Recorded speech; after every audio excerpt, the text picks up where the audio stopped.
As you and I both peruse this bar chart, what we're looking at right here is actually a secondary outcome. The protocol, or I should say the setup for this animal study, was as follows, was trying to find a way to reduce the amount of allopurinol, a gout medication, needed in reference to obviously mitigating the effects of gout. So what they decided to do is look at the citrus peel extract called D-Limonene. Now, this is the amazing part. I'm sure you see it already right here in the bar chart. Look at the effect of D-Limonene compared to 10 milligrams of allopurinol. And what you're seeing is quite real. Yes, in this particular animal study, it actually outperformed. Now, of course, this clinical study as comes out said yes, with a combination of D-Limonene and allopurinol, you require less allopurinol. In this case, they settled on 5 milligrams. But what is here is just phenomenal. Let's look at this in more of a graphical aspect in percentages. And there we have it, nature versus pharma head-to-head. The allopurinol, the full dose, and utilized in the study, were the standard care compared to D-Limonene, a citrus peel extract. And yes, you're looking at right there, it protected the cartilage so far better, I should say, as opposed to the uric acid crystals as far as damaging with the allopurinol, and reduced every marker down. Now, we're going to go back to looking at body surface area and postulate a potential human dose for future studies. But as we move forward into the study, let's break it down. All right, here we are. This is everything we're going to cover in this quick 10-minute video, hopefully or less. And so let's look at the study real fast to validate what we're saying. We're looking at dose-sparing efficacy of D-Limonene with low-dose allopurinol and a dual model of hyperuricemia in gouty arthritis in rats. Please forgive me if I speak kind of fast. A lot of territory to cover. Background.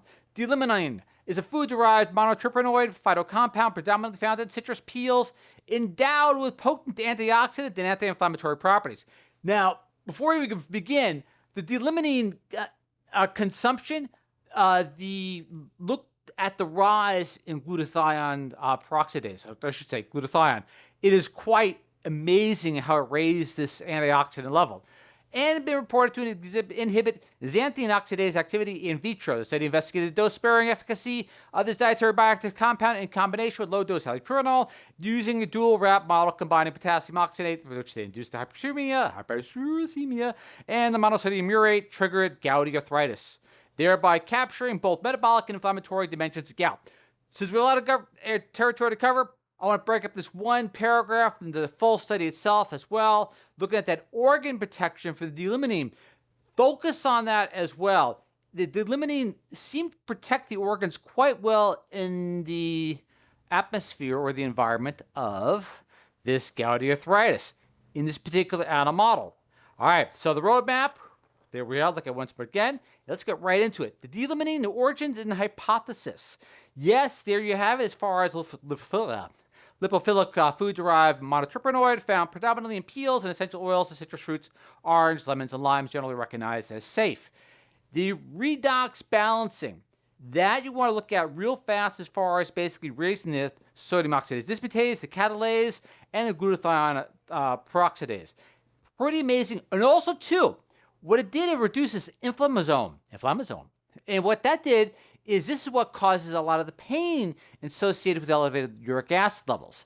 So the D-Limonene had some surprising impact on its own, which traditional medications did not even come close to. To proceed as follows. The dose-sparing effect, there's a little bit of your animal study, the sample size, so on and so forth, the age range of mice, like that matters right now, but still, you got to show your work. And as far as the inflammation index, with combination of half the amount of allopurinol in regard to the D-Limonene itself. So you're looking at basically maximizing the potential impact in mitigating the effects of gout as opposed to just looking at one or the other. So a combo between the two is kind of like a superpower is what they're trying to imply here in the outcome of the hypothesis per se. And why this matters. Half the dose, half the problems, maybe. That's kind of a Boolean way to look at it, but still just the same. The organ shield, that is a real important aspect of D-Limonene. And even if someone doesn't go for D-Limonene basically on its own in future studies, whatever it comes out to be, We don't provide medical advice. The impact in mitigating some of the impacts in the pharmacological route is quite promising. All right, and the inflammasome hack, that is the part you really want to look at in reduction of the pain regards to the overreaction of the uric acid crystals and how the body responds. That's why it matters in plain English. Now we're going to go to conclusion, and after conclusion, we're going to get a little more into detail for the medical or healthcare professionals. In conclusion, while not intended to define complete physiological restoration, the limonene, D-Limonene, and low-dose allopurinol combination represents a promising multi-targeted strategy that enhances therapeutic outcomes relative to active comparators and may contribute to safer and more sustainable management of gout. And that is an understatement. All right, now let's go into showing the homework in regard to basically how this came out to the way it was. All right, so as we proceed forward, the clinical validity, the statistical weight. All right, we give it a B+. Again, it's an animal study. Eventually, it has to go to human. And for fun, we'll postulate and running over a randomized double-blind crossover placebo study and the cost and the length of time towards the end. All right, deconstruction, the D-Limonene or the limonene phenotype. All right, look at the structural preservation in regard to the halting of bone erosion entirely in this animal study, as well as the metabolic clearance of safely clearing out the uric acid in regard to this animal study. Pretty phenomenal overall. The hidden cost eliminated. All right, there's the renal clearance and hepatic preservation. Real important. This is the full comparison. Now, check this out, too. Look at the 10 milligrams of allopurinol with the limonene. It compared to the 5 milligrams.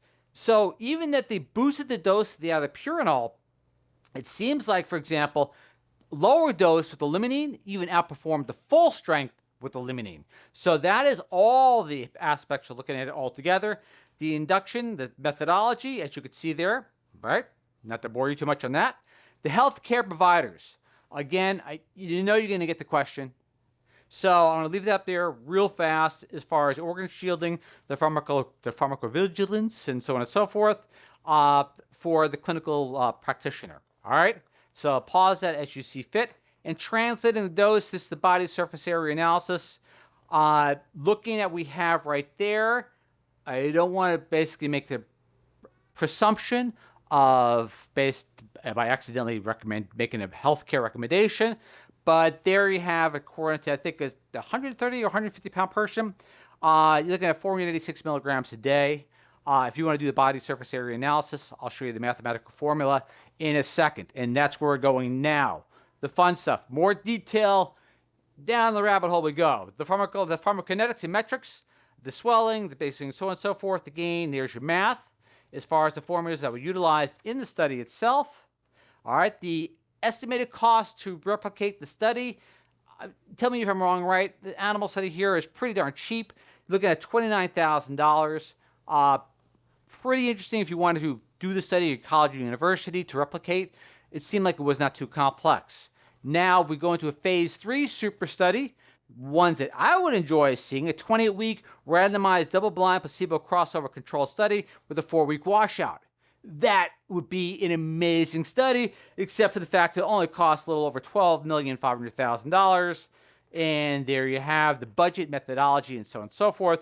If you're into that type of stuff. 18 to 75, yeah, it's kind of young for gout, but it's creeping lower and lower down to that age spectrum as time moves on, as well as other issues like osteoporosis and so on and so forth. And the scientific dictionary for those which followed me this long and that want to review some of the things we may have missed later on. And there you have your dictionary. So this is quite amazing. I usually don't like going into secondary outcomes, but as we're perusing through the study itself, and the allopurinol in regard to the D-Limonene combination, I'm looking at this citrus peel extract and going, whoa, this is a pretty potent tool on its own that needs to be further explored, because if it could do that without some of the harsh effects of some of the pharmacological route, the citrus peel extract, and D-Limonene is known for a lot of different things too, but this gout threw me off a little bit as I wasn't expecting it, but wow. And the glutathione, the GSH production itself was about 42.8% as we go into the study when I review back. That is pretty spectacular. But again, I how would you say, transgress, but you know what I mean. I regress. So there we have it. You have to gratitude for the researchers. I'd like to see them get the funding to do maybe a human trial. That'd be awesome. And that could benefit a tremendous amount of people without having to endure some of the risk associated with the pharmacological route. Again, gratitude to the researchers. I am humbled you watch and look forward to what you and I both discover next week. Citrus peel. That's pretty darn amazing overall. Who would have knew? Or thunk. Got you in a bit.